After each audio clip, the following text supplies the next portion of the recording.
Queridos irmãos, queridos telespectadores que nos assistem, a paz de Jesus, o nosso mestre, o nosso amigo, possa nos envolver nesta noite, nesta tarde e noite, nos convidando a falarmos dessa temática tão importante que é Jesus, em especial nesse mês de dezembro.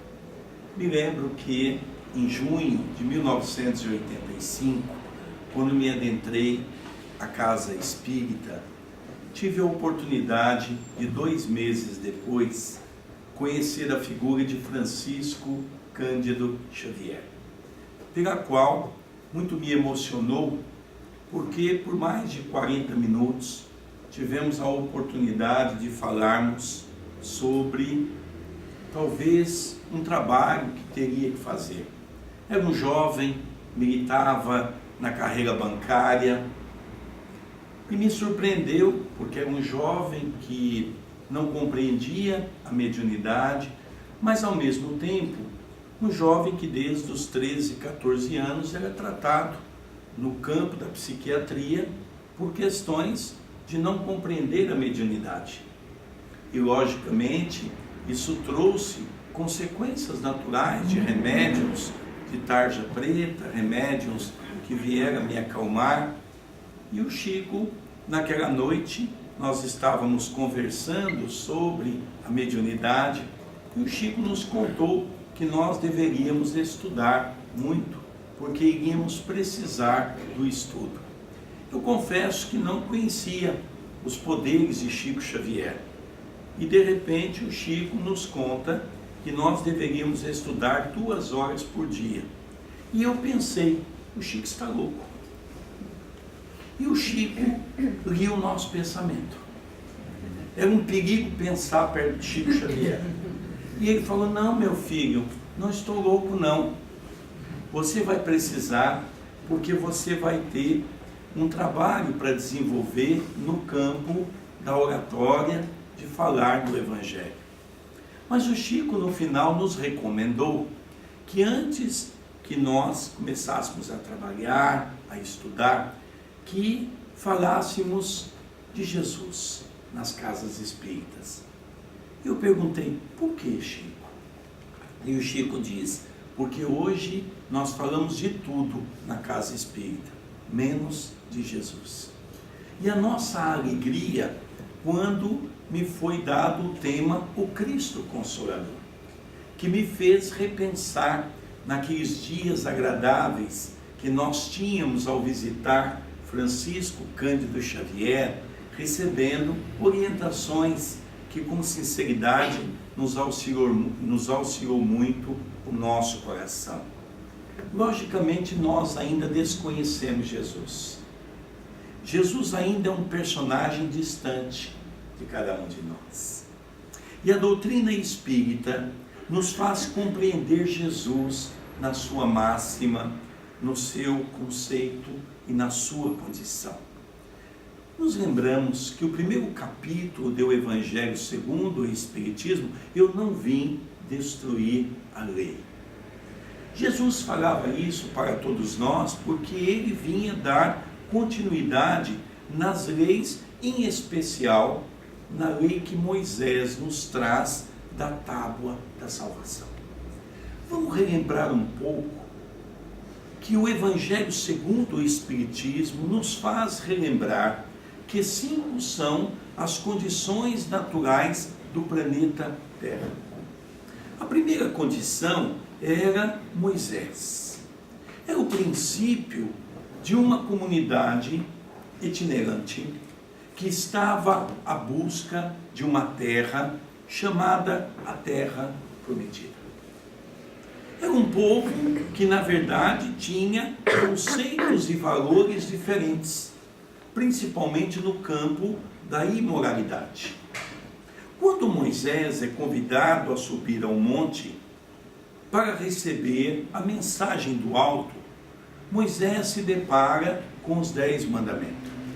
O decálogo começa a chegar para todos nós no sentido de entender um pouco dessa fagulha da lei de Deus. E nós vamos encontrar os 3 primeiros mandamentos no amor que cada um de nós deveríamos ter para com Deus. Respeitar um Deus Pai, um Deus único, termos um dia para dedicar a Deus, mas ao mesmo tempo nos fazia compreender que as outras 7 leis eram leis pertinentes ao amor ao nosso próximo. Não roubarás, não matarás, não cobiçarás a mulher do teu próximo, honra seu pai e a sua mãe. Mensagens de edificação.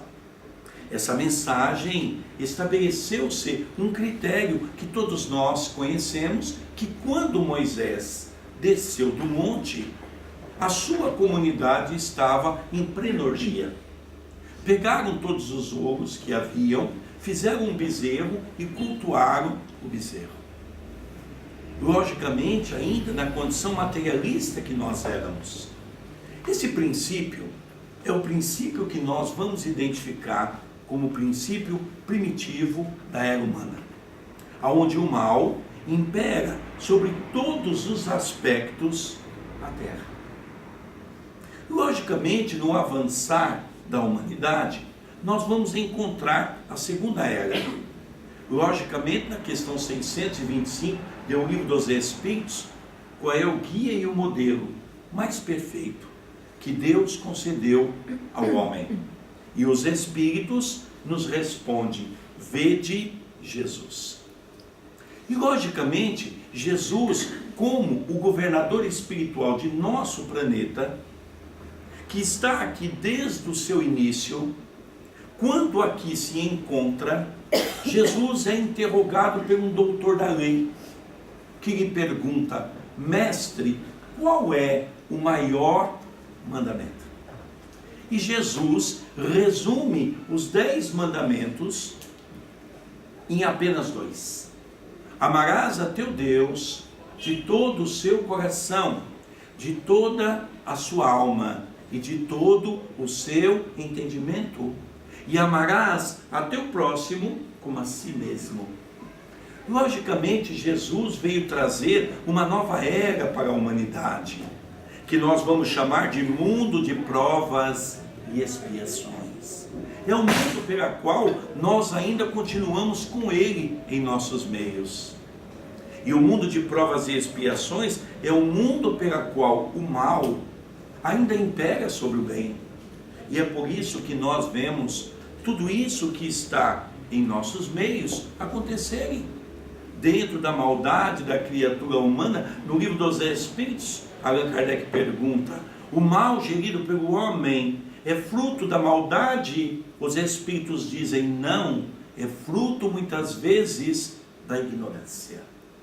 A ignorância que o próprio Jesus vem nos fazer relembrar: conhecereis a verdade, pois a verdade vos libertará.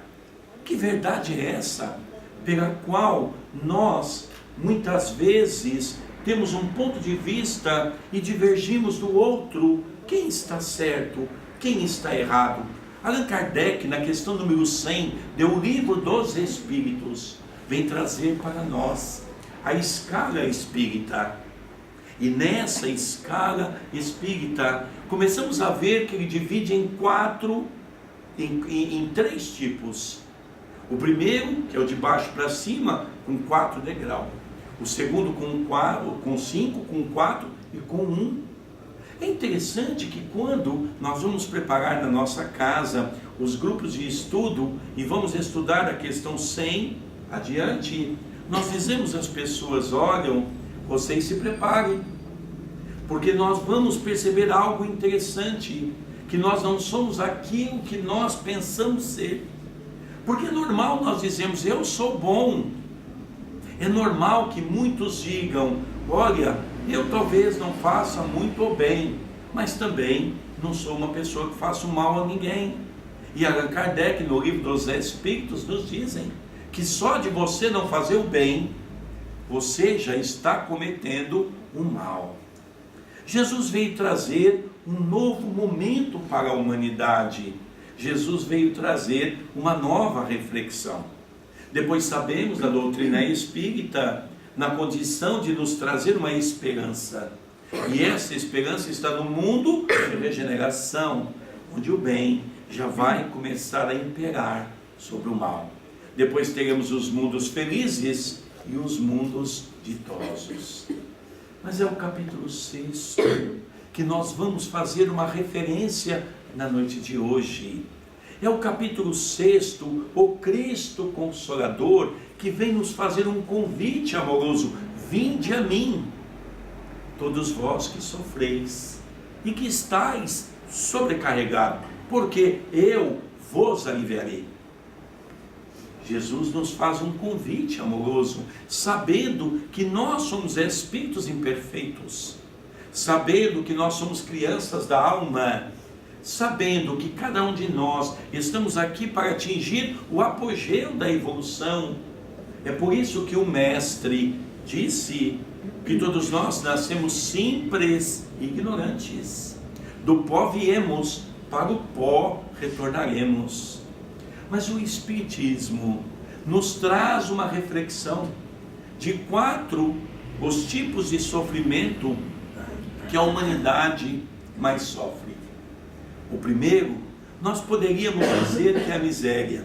Como é difícil lidar com a miséria. Vamos nos lembrar que quando nós começamos no movimento espírita, comecei numa casa onde tinha sopa, já que o Brasil é um país que todos aqui conhecem da sua dificuldade, dos seus problemas nesse campo. Mas teve uma pessoa que me ajudou muito, Eva. Eva era uma mulher pequena, era uma mulher que tinha 7 filhos. E Eva era uma mulher que testava a consciência de qualquer pessoa. Testava o capítulo 9 do Evangelho segundo o Espiritismo, do item 7º, a paciência. Ela fazia com que nós fôssemos despertados na paciência. É verdade que eu já vi aqui, e a nossa irmã Evelis nos disse para nós que aqui todos são pacientes. Mas lá no Brasil é uma coisa impressionante, né? Nós somos assim, aquelas criaturas, por exemplo, que estamos aqui, chegamos carregados um dia de trabalho, chegamos aqui até Arcado. Quando aqui chegamos, começamos a ouvir uma música, de repente uma prece, um estudo como esse, a nossa irmã interagindo e nós aqui botando a cabeça para funcionar. E aí nós vamos até aprumando, depois tem um passe, muitas vezes a gente vai se sentindo leve, não é? A gente fala, meu Deus, já estou em contato com Deus. Aí a gente aqui, vocês chovem muito aqui, não é? Então vamos imaginar que nós estamos saindo aqui numa sombrinha ali fora, em 2 pessoas conversando, ai que bom, Jesus, como Ele é bom, os bons espíritos. E nessa vem um carro, e esse carro passa numa poça de água, e essa água vem para nós. Mas eu sei, a nossa irmã já disse que todos vão dizer assim, meu irmão, tenha paciência, vai com Deus. Lá no Brasil nós ia dizer uma referência à mãezinha dele. E depois que nós esgotássemos a referência à mãe do coitado, nós íamos nos lembrar que nós estávamos dentro de uma casa espírita.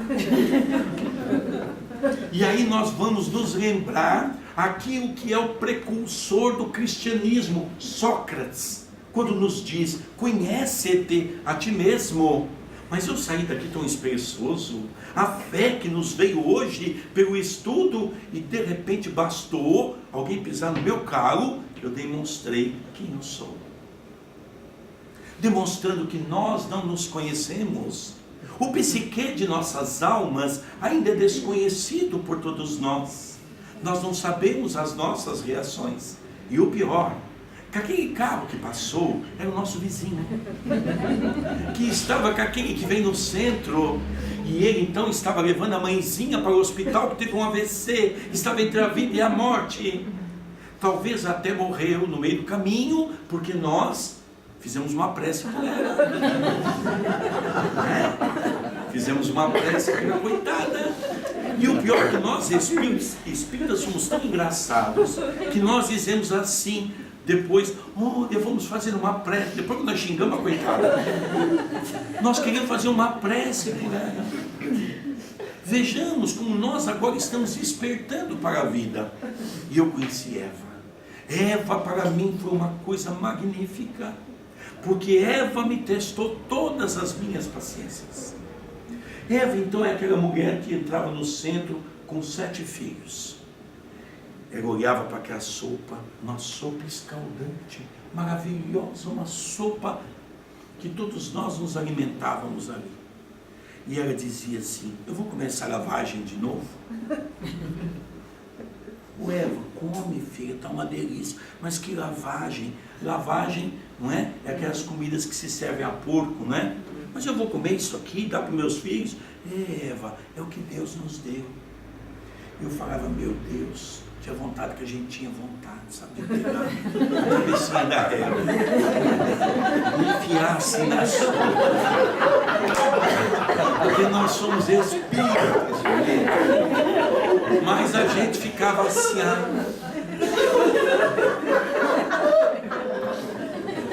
Eva, tenha calma.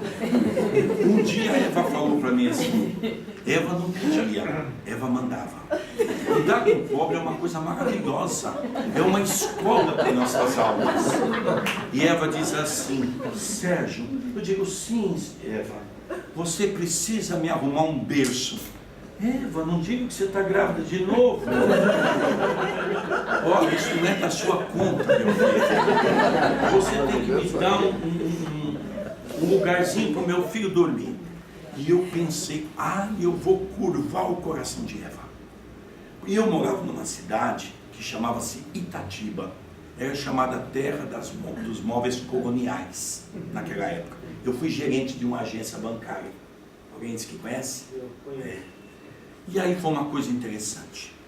Porque eu arrumei um berço. Eu era solteiro, coitado, totalmente sem noção da vida. Arrumei um berço. E eu falei assim, eu vou levar para Eva, eu vou desbancar a Eva. Só que o coitado aqui arrumou um berço colonial. Vocês sabem o que é um berço colonial? O tamanho do negócio. Os berços de imóveis coloniais são grandes, bonitos, coisa de rico, não é? E eu então arrumei aquele berço, botei numa Kombi. Kombi vocês sabem o que é, não é? Aí em Portugal eu contei o que era Kombi, ninguém sabia. Eu disse, é pão de forma. Isso, cara, Portugal eles chamam de pão de forma. E aí eu pus na Kombi e fui lá com outro amigo. E o amigo dirigindo eu do lado. Falei, agora a Eva vai me provar. Ela vai me agradecer, porque ela nunca havia agradecido ninguém. Quando eu cheguei com o berço, a Eva saiu, sério. Trouxe minha encomenda? Ué, eu trouxe. Vem cá para você ver que bonito, abri. Quando eu abri a porta da Kombi, essa mulher disparou a xingar no meio da rua. E diz assim, Sérgio, você é um irresponsável, meu filho. Eva, arrumei um berço caro, bonito. Pois é, meu filho, dá uma olhada no meu barraco, se eu botar isso aqui lá dentro, eu ponho a família para dormir fora. Vocês sabem que pela primeira vez eu olhei para o barraco. Eu olhei assim pro berço, eu falei, meu Deus, Eva está certo. Eva, calma, filho, eu já estou indo embora para arrumar outra coisa. Aí depois eu arrumei um bercinho assim, ajeitado. Mas eu falava assim, meu Deus, que vontade de pegar a cabecinha da Eva para dar um passe de um lado, um passe do outro. Foi quando então naquela noite, eu era novo de espiritismo, não é? E eu fui no trabalho mediúnico, eu tinha 2 anos de casa espírita, eu fui no trabalho mediúnico. E aí então, a última terça-feira do mês, o mentor espiritual da casa se manifestava. Ele chamava-se José. E nós chamávamos de Pai José, porque ele era muito carinhoso, sempre dava uma mensagem para o grupo, de otimismo, de alegria. E o Toninho, que é o dirigente, percebendo que Eva era um problema na casa, ele começou a conversar a Eva. Quando eu estava sentado na frente, ele falou, irmão José, pai José, fala um pouquinho de Eva, nós precisamos aqui aprender a lidar com Eva. Quando o benfeitor falou, eu até escorreguei da cabeça. O benfeitor disse assim, Toninho, meu irmão, Eva é um benfeitor espiritual. Eu dizia, só essa que faltava. Se isso é um benfeitor espiritual, meu Deus! Eu fico imaginando o resto, que cara espiritual. Mas aí eu falei assim, bom, vou ouvir aqui a conversa, porque eu fico imaginando, e aí eu tive um aprendizado, que foi uma coisa riquíssima, uma pedra preciosa. Porque Pai José disse assim, ela é um benfeitor, e eu vou dizer por quê. Porque ela está ensinando todos vocês a desenvolver o capítulo da paciência. Porque eu vou contar a vida de Eva. Eva foi uma rainha na Europa. E Eva teve todos esses filhos que o acompanham, que foram todos espíritos que ela maltratou. E que ela pediu muito sofrimento para auxiliar cada um. Eva ainda não aprendeu a vergar diante da lei divina. É por isso que o coração de Eva é um coração endurecido. E ele deu um exemplo, amigo espiritual, que era algo maravilhoso. Olha o amor que ela tem com os filhos. É como uma galinha que tem os seus pintainhos, senta em cima e cuida com muito amor. Eu falei, meu Deus, realmente Eva é um ser importante para o nosso estudo. E começamos então a perceber a grandeza da miséria. Porque a miséria não é uma injustiça do Pai, como muitos imaginam. É uma das qualificações de sofrimento pela qual, no processo reencarnatório, todos nós estamos tendo uma abençoada oportunidade de evolução. Mas Eva teve um final de vida que às vezes eu até me emociono quando eu conto. Porque Eva conheceu um companheiro, porque Eva também, cada filha era de um pai, assim. E ela conheceu um homem nobre. Eles eram pobres, o homem tinha uma bicicleta. Ele pintou a bicicleta de cor de rosa, que era cor da nossa irmã Eva. E ele ia dirigindo, e Eva sentadinha na garupa, parecia uma rainha. E no final da sua vida, Eva sentava na mesa e dizia para os filhos, agradeçam a Deus a sopa que Ele nos dá. Esse é o processo reencarnatório da vida.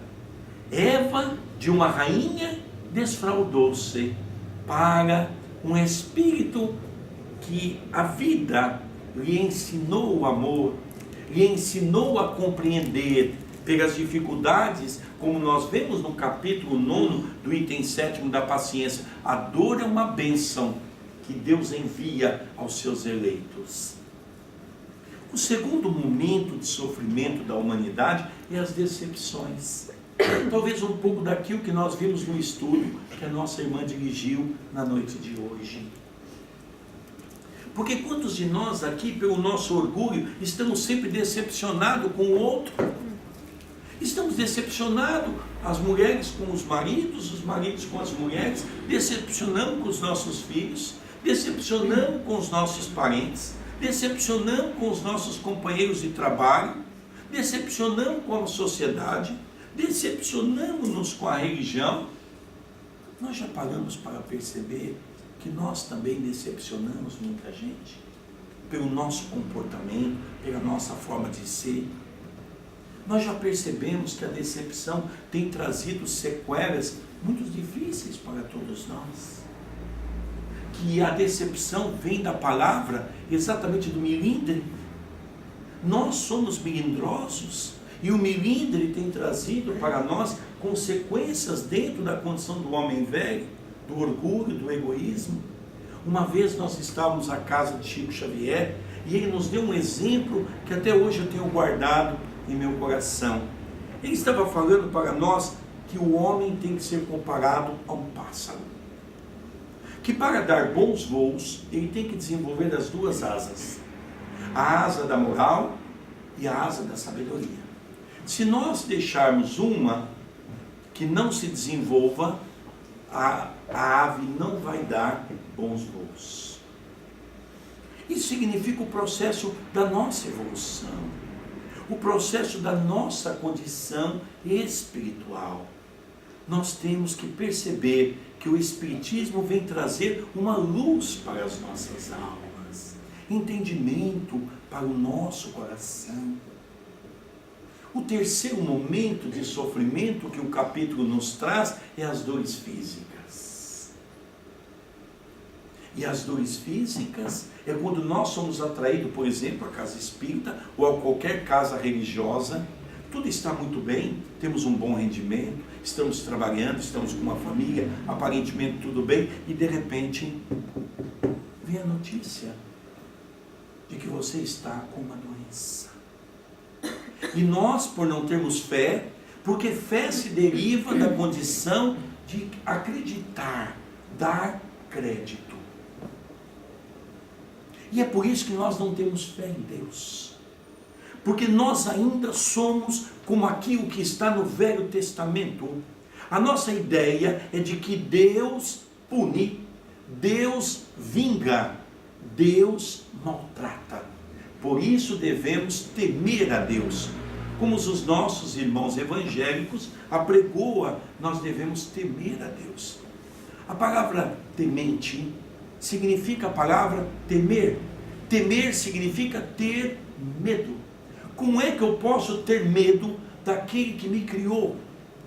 Daquele que me deu a concepção da vida? O que me falta é conhecimento para saber o porquê das coisas que nós temos. Se nós pararmos aqui para refletirmos um pouco, nós vamos chegar a uma conclusão de que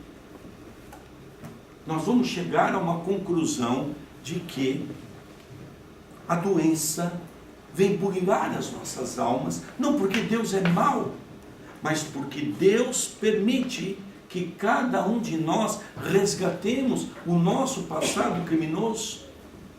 Tive a oportunidade de conhecer no Brasil uma figura maravilhosa chamada Clóvis Tavares.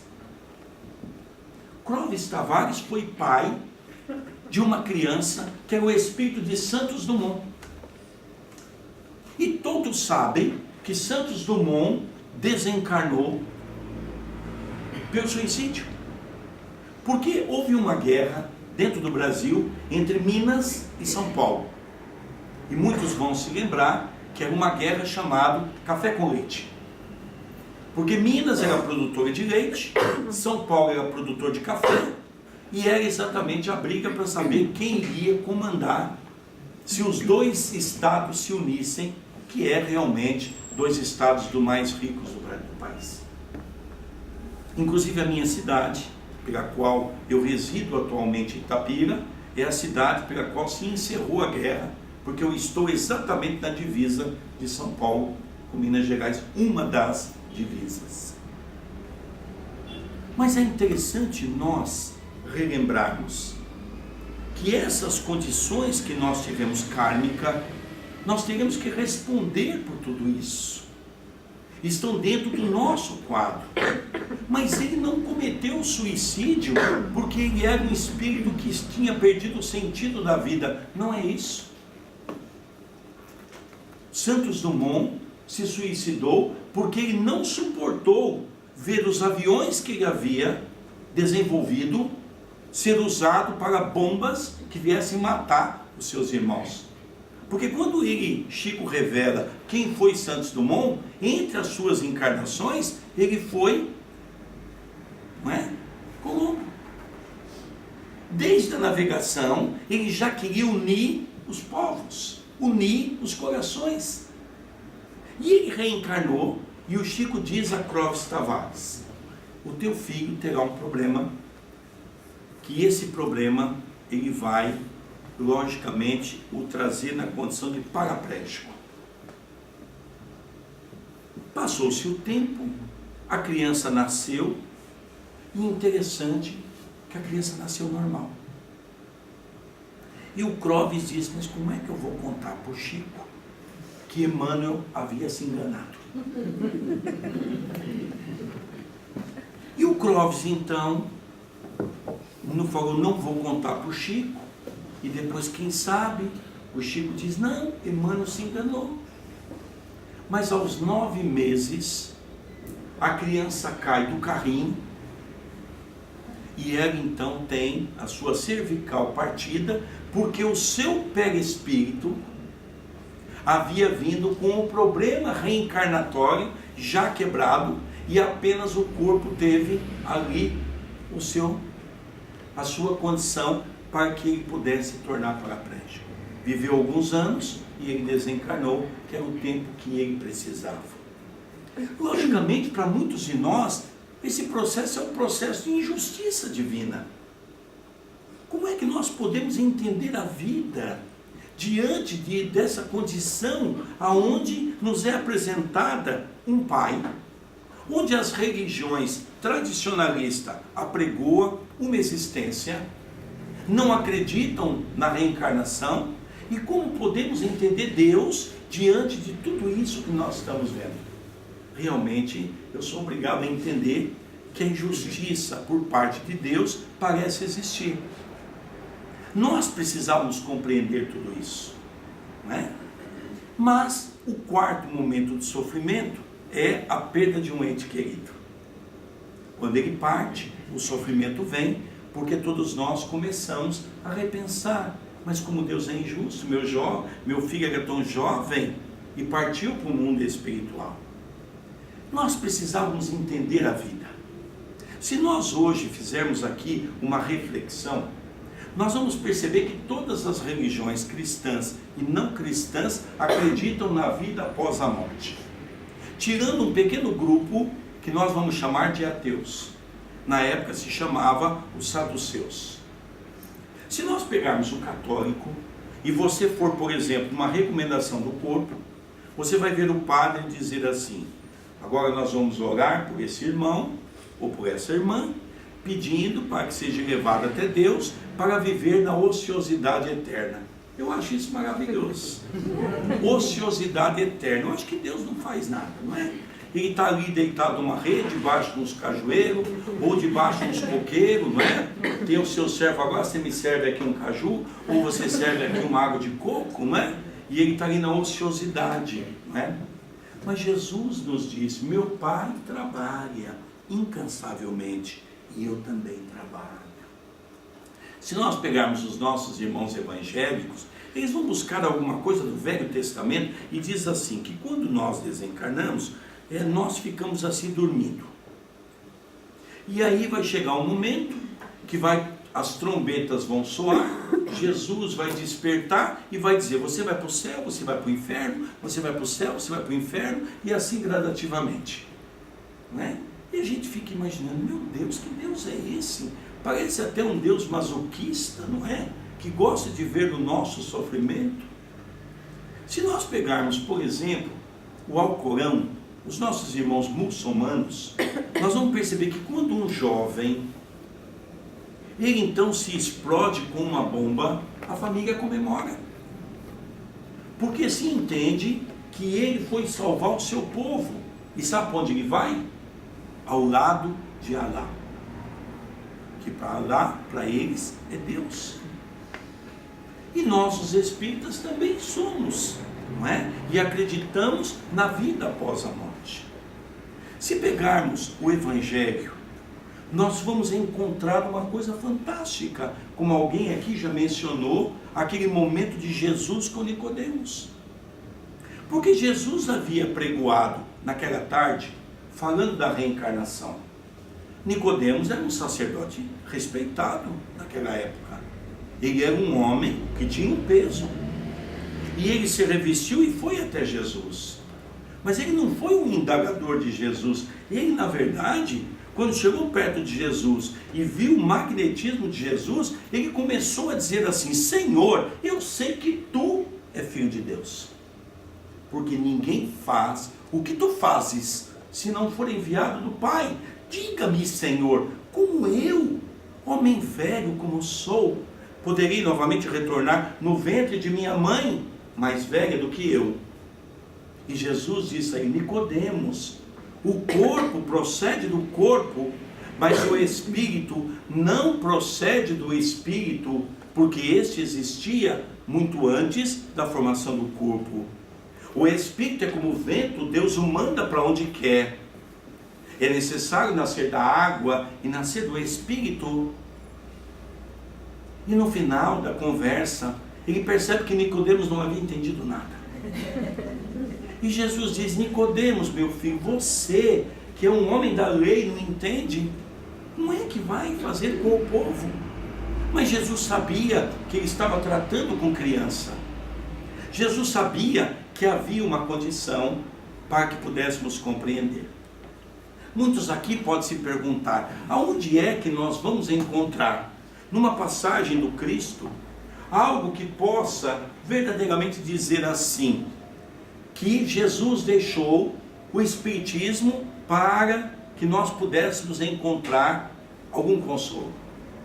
E é em João, aquele rapazinho, que ele estava com a mãe no dia que Jesus foi, naquele momento que ele estava sendo ali colocado na cruz, que ele estava no momento derradeiro, no Gólgota. Jesus diz: João, eis aí tua mãe, eis aí teu filho, pedindo a João que cuidasse da mãe, e pedindo à mãe que cuidasse do jovem. Era um jovem que assimilava a questão espiritual de Jesus. E João traz uma pedra preciosa. João relembra as palavras de Jesus: se vós me amais, guardais os meus mandamentos, eu rogarei a Deus, o nosso Pai, ele vos enviará um outro Consolador, dirás tudo que eu já vos tenho dito e muito mais. Identificarás em vosso meio como o Espírito de verdade. Meu Deus, Deus na sua simplicidade, nos contando que quando nós estivermos preparados, Ele mesmo, o governador espiritual, rogaria a Deus para enviar um outro Consolador. Não ia trazer nada de novo, ia relembrar tudo que Ele havia nos ensinado. E nós vamos para o século XIX, quando a Europa, na epopeia da luz, se manifesta pela mediunidade. Na revista Espírita, Allan Kardec nos conta, cada 10 pessoas que moravam na Europa, de 6 a 7 eram médiuns de efeito físico. 2, 3 pessoas se reuniam, alguém colocava a mão sobre uma mesa, a mesa saía rodopiando. As pessoas entravam em êxtase, de repente, aqui em cima aparecia vasos de flores, doces. Meu Deus, que coisa linda! É verdade que o homem acreditava que aquilo é um fenômeno que lhe pertencia. Vamos voltar a 160 anos da nossa era e vamos perceber que naquela altura não havia luz elétrica. Portanto, não havia nada no campo tecnológico. Vamos relembrar que havia o magnetismo, pela qual o magnetismo era usado nas curas. Por quê? Porque não tinha anestesia. As pessoas passavam por processos de hipnose para curar as criaturas. E muitas delas, quando voltavam da hipnose, a dor era tão intensa que muitos desencarnavam. Era uma pobreza a terra, era algo que as pessoas não tinham diversão. As diversões eram mínimas, as diversões eram algo que quase que estava muito rara no meio da humanidade. Quando Faustier, amigo de Hippolyte Léon Denisard Rivaio, o grande pedagogo francês, aquele que foi talvez o mais fiel seguidor de Henri Pestalozzi, que na Suíça, em Wimbledon, desde cedo, aos 10, 11 anos de idade, substituiu o mestre, porque Henri Pestalozzi veio para a Europa, o resto da Europa, convidar filhos de reis, nobres, a burguesia, para estudar na sua escola. Aquele homem sábio, quando voltou para a França, era tão sábio, que a França lhe convidou para instituir o método pestalozziano de ensino na França. Em seguida, teve-se o convite da Alemanha, aonde instituiu o método pestalozziano. Aos 49 para 50 anos, um homem já maduro é convidado por Faustier, seu amigo, para assistir uma reunião na qual eles iriam ver as mesas girantes. Não aceitou durante um ano. E quando, depois de muita insistência, foi àquela reunião, e ao chegar à reunião, viu as mesas girar, viu vasos de flor aparecer na mesa, ficou encantado. E Faustier pergunta: Hippolyte, o que você tem a dizer? E Hippolyte traz a primeira frase do homem, como diz Camille Flammarion, no dia do seu enterro: jaz o bom senso encarnado. E aquele homem diz para todos nós: por trás de um ser inanimado, porque uma mesa não tem cérebro para pensar e nem músculos para se movimentar. É por isso que o primeiro capítulo do livro dos médiuns existe espírito, em forma de pergunta, porque as pessoas acreditavam que a energia pertencia a eles. Eu tenho uma energia. É verdade que não está toda errada, porque quando os espíritos começam a se manifestar, quando os espíritos começam a trazer à baila os conhecimentos das leis da natureza, o segundo capítulo do livro dos médiuns, para compreender Jesus, o sobrenatural, que era algo que nos encantava, porque a mediunidade sempre existiu, desde as épocas pela qual o homem começou a coabitar a terra como morada das muitas moradas da casa do Pai. Então começamos a perceber que começou-se um trabalho naquele instante por aquele homem que desvendou-se entre o sobrenatural e o maravilhoso. E ele nos fala o que é o maravilhoso: é o sobrenatural. O que é o sobrenatural? É o natural desconhecido. A partir do momento em que nós estudamos os 70 tipos de mediunidade, classificado em O Livro dos Espíritos, naquelas condições de 2 tipos de médium: médium de efeito inteligente, médium de efeito físico, classificado em 3 qualificações: médium intuitivo, médium mecânico e médium semimecânico.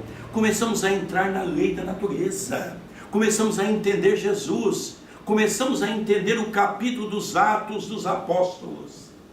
E nós sabemos, quando estudamos a Bíblia, que há uma diferenciação entre a Bíblia católica e a Bíblia dos protestantes. Os protestantes arrancaram 5 livros, que era um livro que eles achavam que não tinha nenhuma importância na obra cristã católica. Um deles, chamado Atos dos Apóstolos, que é um livro que foi escrito por Paulo, mas ao mesmo tempo foi um livro pela qual Paulo descreve as mediunidades. Quando estudamos Atos dos Apóstolos, estudamos o livro dos médiuns, de todas as matizes, de todas as qualificações. Estamos começando a entender o Espiritismo. O cristianismo começa a se interligar para todos nós. João vem nos mostrar, e ele assina como Espírito de verdade, fazendo a profecia do Senhor. Mas todos nós sabemos que o Evangelho segundo o Espiritismo é um livro que tem 28 capítulos. Cada capítulo se divide em 2 partes. A primeira parte, o prenúncio da obra do Cristo, o prenúncio da mensagem do Mestre.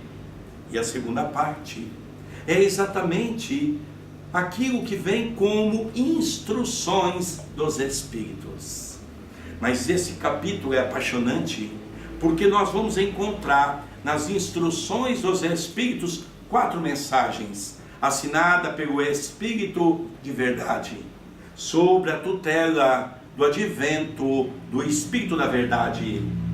Vamos encontrar como vinha outrora aos desgarrados de Israel, trazer a mensagem. Hoje retorno para falar para os espíritas terem um pouco mais de confiança. Estudem, acreditem em Deus. Deus é Pai e a doutrina espírita nos traz a salvação. A segunda mensagem é uma apologia à continuidade do trabalho. É uma apologia nos ensinando a vida, dizendo para nós que a caridade é um instrumento que nos faz compreender Jesus. É por isso que o capítulo 15º do Evangelho segundo o Espiritismo, fora da caridade não há salvação. Paulo, na sua eminência de escrever as epístolas, naquela época, havia dito que fora da igreja não há salvação. Depois disse, numa outra epístola, fora do templo não há salvação. Mas ele falava do templo de nossas almas, do templo de nosso coração. 18 séculos depois, Paulo retorna a nos dizer: fora da caridade não há salvação. A caridade que no capítulo da paciência nos ensina que a caridade mais simples e mais fácil de ser vivida é a caridade da esmola.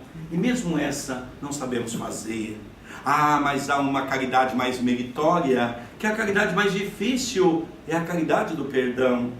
Se não sabemos a mais fácil, como nós vamos aprender a perdoar no pórtico da vida?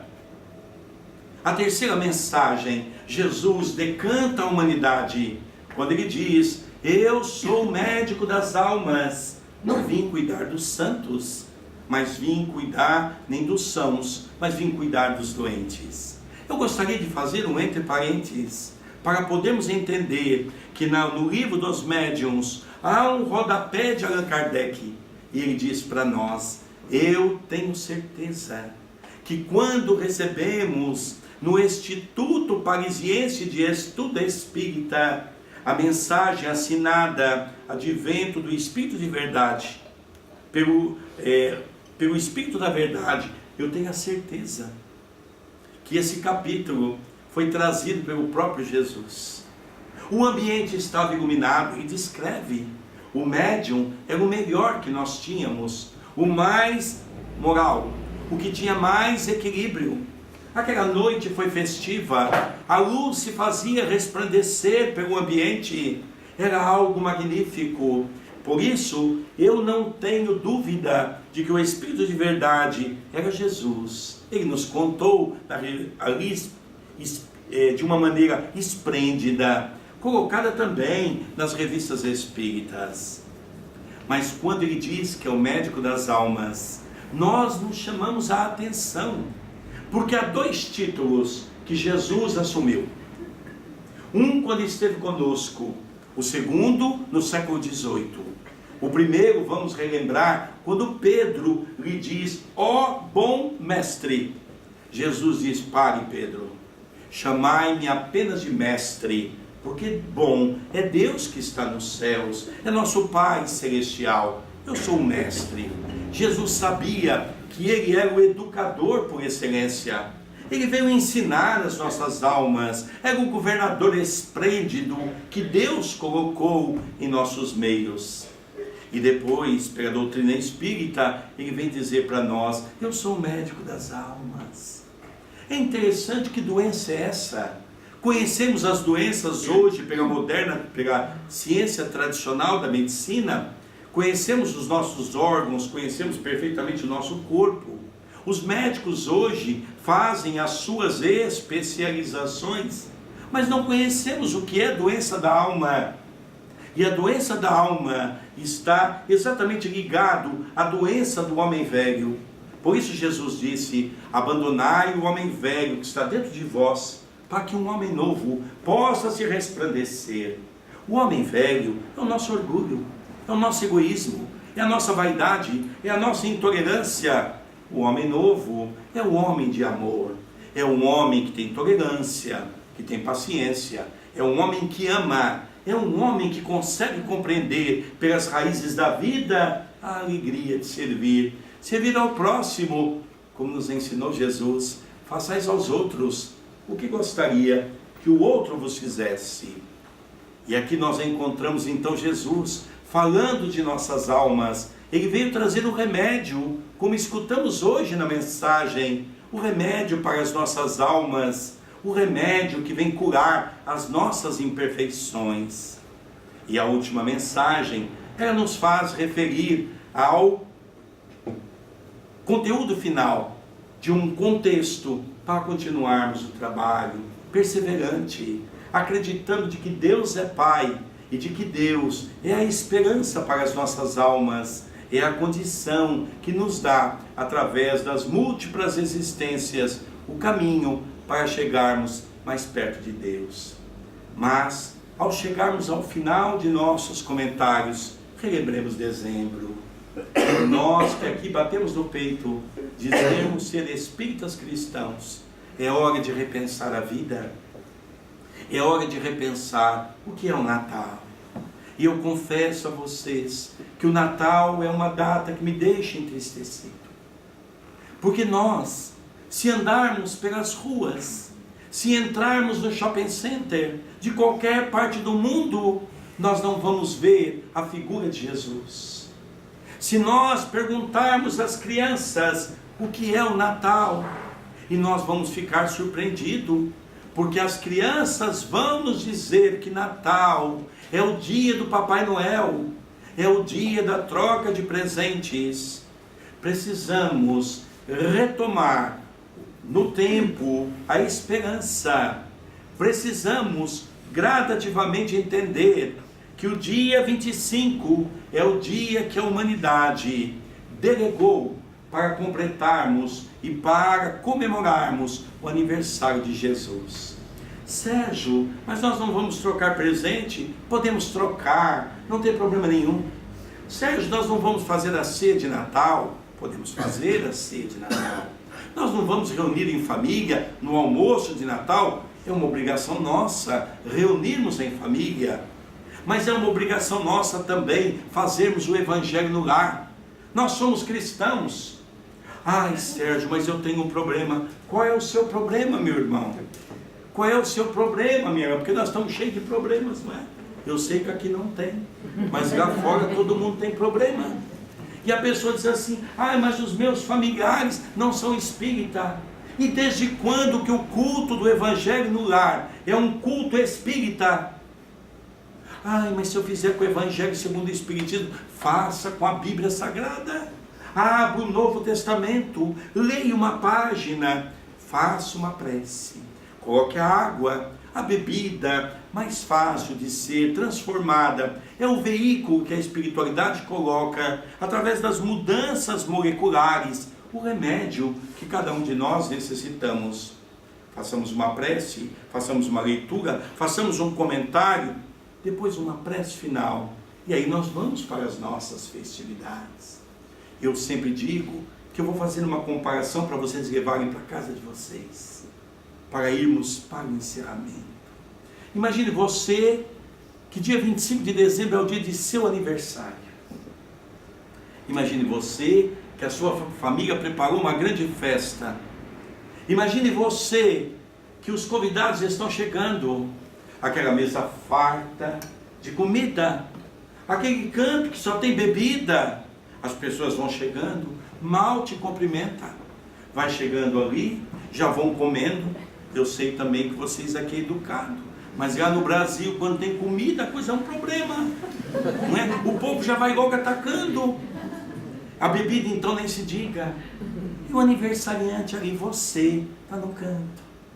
As pessoas comemoram, comem, fazem uma festa, deixam a bagunça para você limpar, como aniversariante, vão embora, e você vai vendo todo mundo ir embora, e as pessoas falam: meu parabéns, tchau meu filho, estou indo embora. Como é que você, ao sentar, se sentiria? É assim que Jesus se sente, porque nós falamos que somos cristãos, nós falamos acreditar em Jesus, e na hora que nós temos que testemunhar Jesus, é uma pena. Uma vez eu passei uma vergonha tão grande com a espiritualidade. Fui fazer o evangelho no lar, chegou aquele familiar, sabe aquele? Que chega na hora própria, que não acredita em nada. E nós íamos começar a fazer a prece. Tocou a campainha, din-dom. Falei, meu Deus, quem será que é? Levantamos, olhamos, aquele parente indesejado. Peguei Jesus, enfiei numa gaveta. Olha, meu Senhor, vai na gaveta aí, porque nós temos visita inesperada. Depois a gente vê o que faz. Limpamos a mesa e abrimos a porta. E a pessoa vem, a gente começa a conversar. E aí depois nosso amigo espiritual se apresenta e diz assim, coisa feia, meu filho. Eu digo, coisa feia, doutor Marco Antônio, por quê? Ele diz, olha, meu filho, que coisa feia. Nós mandamos aqui um convidado para participar do seu evangelho, que estava precisando tanto de ouvir Jesus, e você botou Jesus na gaveta. Aí eu falei, mas eu fiz isso. É, meu filho, você fez, que vergonha. Porque você lembra o que Jesus disse? Aquele que se envergonhar de mim, eu também irei me envergonhar de você. E aí eu falei, ai meu Deus, nunca mais eu faço. Eu digo, como é que eu faço? Quando chegar alguém desejado semana entrar e diz, eu vou fazer o meu evangelho no lar. Quer participar, meu irmão? Quer participar, minha irmã? Eu não gostaria. Então faz o seguinte, senta aí na sala, nós vamos fazer o evangelho, já que eu venho para conversar. Agora, se você quiser participar desse banquete espiritual, fique à vontade. É assim que nós cristãos temos que nos conduzir. E para encerrar com uma última frase, eu vou fazer me lembrar uma responsabilidade que eu quero que todos aqui compartilhem comigo. É quando nesse capítulo nós vamos encontrar uma frase que diz assim, que coube ao espiritismo cristão a obrigação de implantar na terra o cristianismo redivivo.